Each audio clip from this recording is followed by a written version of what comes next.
Okay, Monarchs, welcome to video 2 for lesson 3.3. If you have not watched video 1, please go back and do that now. We went through the first 2 problems as well as some of our definitions. So in this one, we will go through problems 1 and 2. We will solve them and then graph them. Okay, so let's start off with the try these number 1. I'll go ahead and do it in blue. All right, so just like all of these, I'm going to start by drawing my line straight down. So I need to think, do I have any distributive property? I know that I do not have a distributive property because I do not see any parentheses in this problem. Can I same side simplify? No, I cannot because I do not have any like terms that are on the same side of the equal sign. So now my first step is to gather all of my variables onto one side of the equal sign. So I need to move either the 3x or the x to the other side of the inequality sign. I'm going to move the x because it's the bigger one or the smaller one. I don't want to work with negatives. So this is a positive x, so I need to do the opposite. The opposite would be a minus x, so I'm going to subtract x from both sides of the equal sign. Excuse me. 3x minus x would be 2x. I'm going to bring down my plus 2 and my greater than sign, and then these cancel out, and I'm left with negative 8. Okay. So now that all of my variables are on one side of the inequality sign, I need to move what is not attached to me. That plus 2 is not attached to my variable, so that's what I need to move first. I need to do the opposite. The opposite of a plus 2 would be a minus 2. So I'm going to subtract 2 on both sides of the equal sign. So 2 minus 2 is 0. So I'm left with 2x is greater than negative 8 minus 2 would be negative 10. Okay. So now all that's left on the same side of the inequality is that 2. So I need to figure out how to get it to the other side. I know that it is multiplying my x because it's right next to it. And in order to move it, I need to do the opposite. The opposite of multiplication will be division. So I'm going to divide both sides by 2. So these cancel out. I'm left with x is greater than negative 10 divided by 2 is negative 5.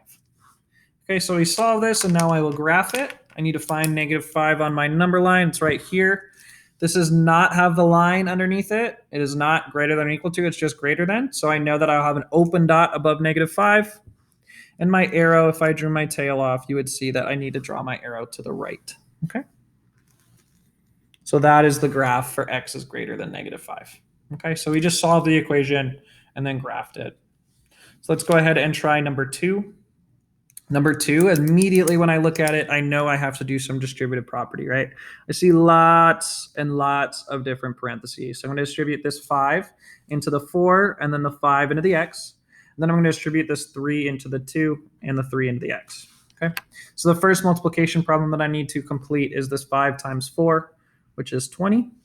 Then I have 5 times x, which is plus 5x. I have less than or equal to 3 times 2 is 6. And then 3 times x would be a positive 3x. So it's plus 3x. Okay, I cannot same side simplify because I do not have any like terms on the same side of the equal sign. But I do have my x's on opposite side of the equal sign or the inequality sign. So I need to move all of my x's onto one side of the inequality sign. I'm going to move the smaller of my x's, which is this 3x. It is a positive 3x, so I need to do the opposite, which is going to be a negative 3x. So I'm going to subtract 3x from both sides of the inequality sign. Okay, these cancel out. We're left with just 6 on this side. I'm going to bring down my less than or equal to sign. 5x minus 3x, I'd be left with 2x's and 20. I'll bring down my plus sign. Okay, now I need to get x by itself. So we're going to move what is not attached to my x first. That would be this positive 20. So what I'm going to do is subtract this 20 on both sides. The opposite of a positive 20 would be a negative 20. So I need to do negative 20 on both sides of the equal sign. So those cancel out. I'm left with 2x is less than or equal to 6 minus 20 would be negative 14. Okay. In order to get x by itself, I need to divide both sides by the number that is multiplying my x. The number that is multiplying my x is this 2. So I need to divide both sides by that because I need to do the opposite. The opposite of multiplication is division. So those cancel out. I'm left with x is less than or equal to, and negative 14 divided by 2 would give me negative 7. Okay. So now I need to find negative 7 on my graph. It is right here.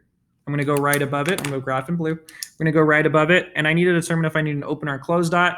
This will be a closed dot because there is this line underneath it. So I'm going to do a closed dot above negative 7. Okay, closed dot above negative 7, and then if I drew a tail, off my inequality, I would see my arrow is pointing to the left. So I'm going to point my arrow to the left. And that is the graph for x is less than or equal to -7. Okay. Thank you guys for tuning in. Make sure you watch both these videos and stay tuned for the homework help video for worksheet 3.